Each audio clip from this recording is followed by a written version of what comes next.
Hey everyone, for week 2 of USF 2000 and season 4 of 2020, we are at Tsukuba Circuit. And this is a very tight circuit that's really difficult to pass and it's so important to get your lines right. But at the same time, there are so many different opportunities for you to go offline if you need to make a pass or you need to do something different just to unsettle your opponents. Someone asked me during my previous stream earlier today to, hey, can you do a track guide for next week's USF 2000? So, well, here it is. I did a few practice laps. I wanted to go and just run through and sort of get a little get a little bit of practice in this car because I've been driving the Indy Pro 2000. I've spun out so many times. I think you can tell. I'm just gonna pop it up here. Like, look, I've just been like demolishing the car. Especially with cold tires, it's pretty difficult, I think, to control. So this is not an easy track to drive at. It's quite technical, and you will see a lot of incidents because there's hardly any room for you to go. If someone gets in an accident, you basically have to slam on the brakes and pray the guy behind you also slams on the brakes hard enough. So I'm going to go do a quick lap here and we can walk you through what I'm doing. I'm going to do a few laps and you can sort of see what I'm doing right and what I'm doing wrong. I'll sort of point out both of these things, and because none of this is perfect by any means.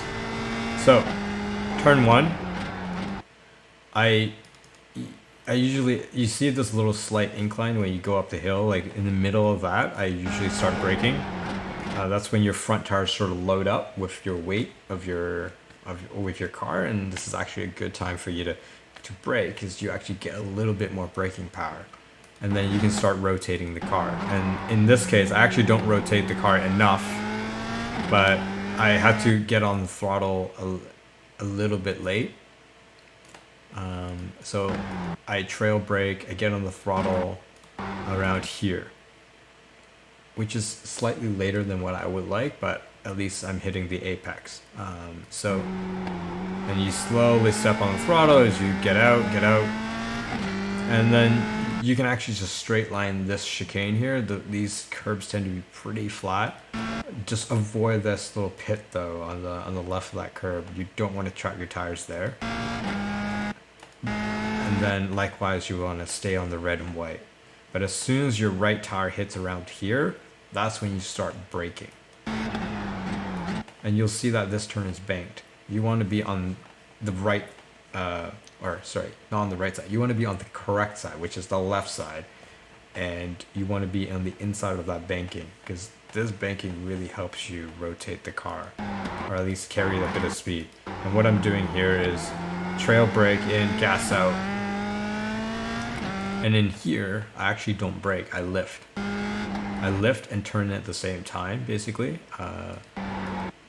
Using the weight of the car to push the nose through. This car understeers quite a bit, and as soon as I get to here, when I hit the apex, I clip the corner, I start gassing to help the car rotate even more.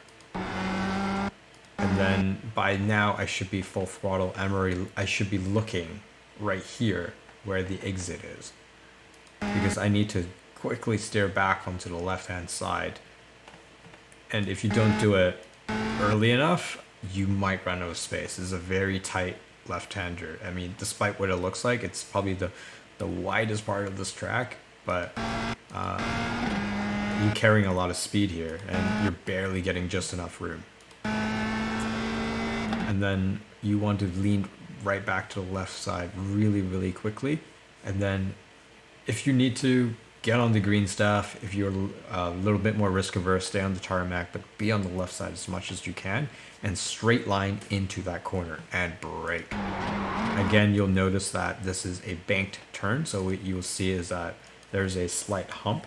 This rises, this concrete or tarmac actually rises and then drops back down. So what you need to do is you need to load up the suspension like the first one when you actually start braking. And as soon as you're basically done braking, you need to trail brake off and let go of the brake and turn and use that banking. And in here, I actually scrub wide. I brake a little bit too late or not hard enough. and a scrub wide. You want to be like all the way out there and to the right where the curbing is.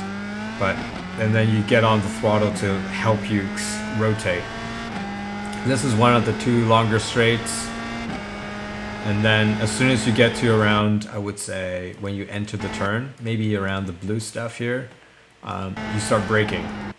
And I don't usually brake too hard. I brake a little bit and then trail brake in, and then let the car rotate. And then as soon as I start seeing this curb on the right here, this is a very long red-white curb. By about the second, I would say 2/3, your car should be tucking in, starting to tuck in. That's sort of your indicator that, hey, you're about to start hitting the throttle. And then in this instance, I actually run wide a little bit as well. Like you notice, I'm like a full, let's see, maybe like half a car width away from the curb. I start hitting gas and actually run a little bit wide, but that's okay.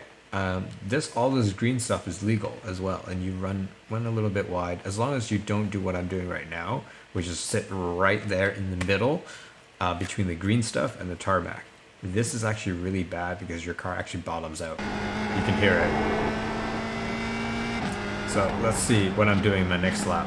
This I actually did I'm doing a wide entry.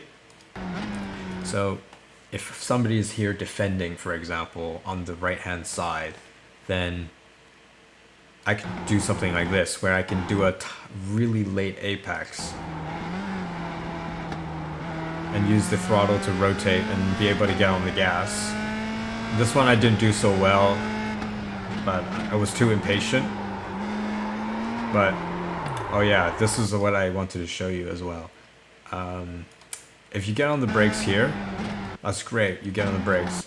And then if you start to turn at the same time, it's really easy to oversteer and spin. And the worst part is this curve is actually higher than many of the other curves you see on the circuit.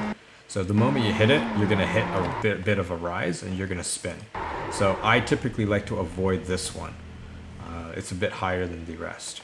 So let's do another one live and see how we do.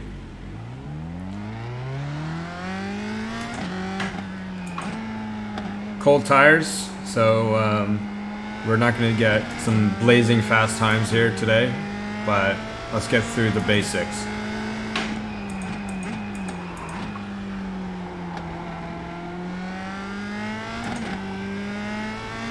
So you want to lift,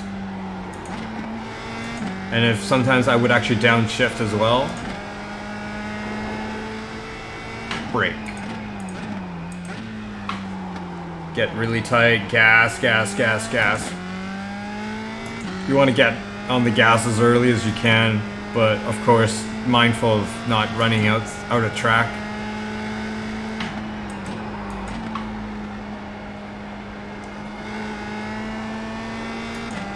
You see, I was waiting for my turn to come up.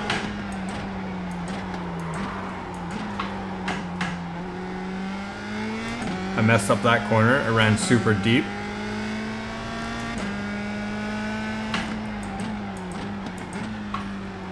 I'm avoiding that curb. Using the gas to rotate the car. Lift. Gas out. Looking for that exit. Lean on the left. Brake.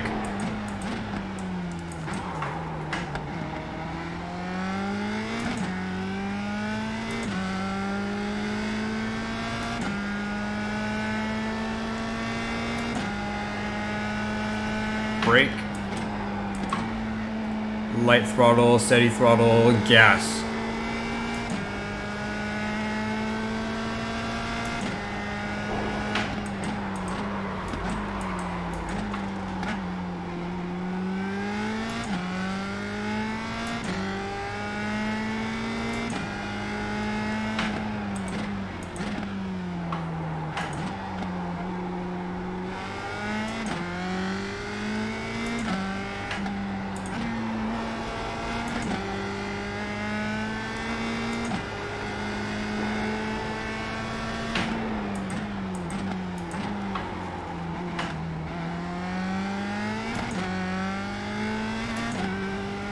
This might be one of the better laps of today.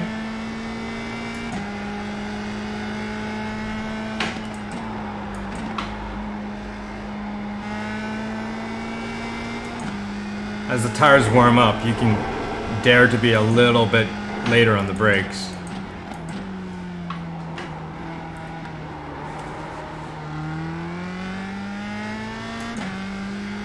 A bit of oversteer there, messed up our first turn there.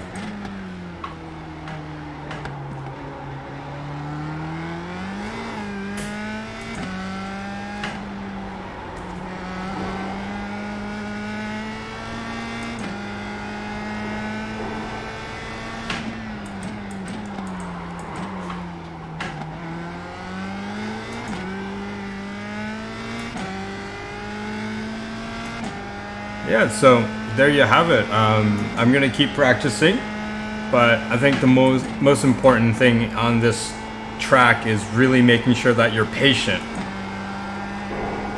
and also make sure you get a lot of practice, because you want to do this, be able to do late apexes and know where they are and be able to pass cars.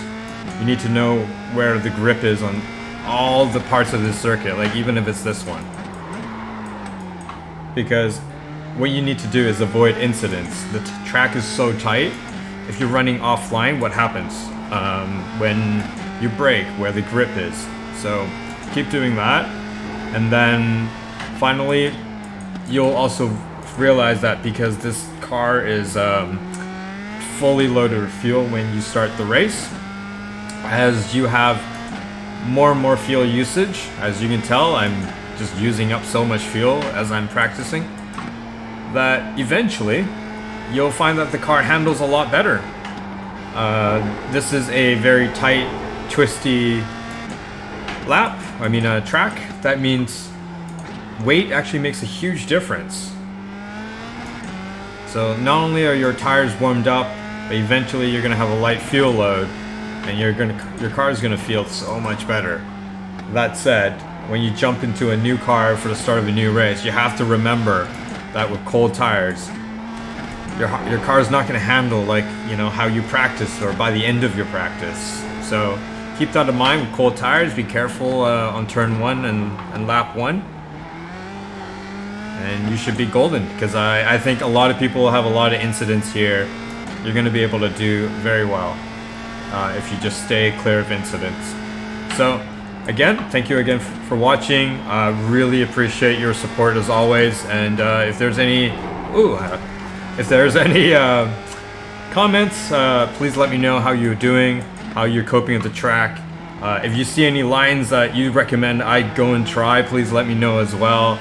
I'm very interested in trying new lines here. I find that this track is a very technical track, and you can take late apexes, early apexes, and I think it also depends on whether you have someone you have to defend against. This is a very simple to learn, hard to master track. So anyway, thank you. I'm blabbling, so appreciate you watching. Give me a thumbs up if you enjoyed this video, and hit subscribe if you looking at this for the first time. I hope you like what you see, and just hit subscribe. See ya.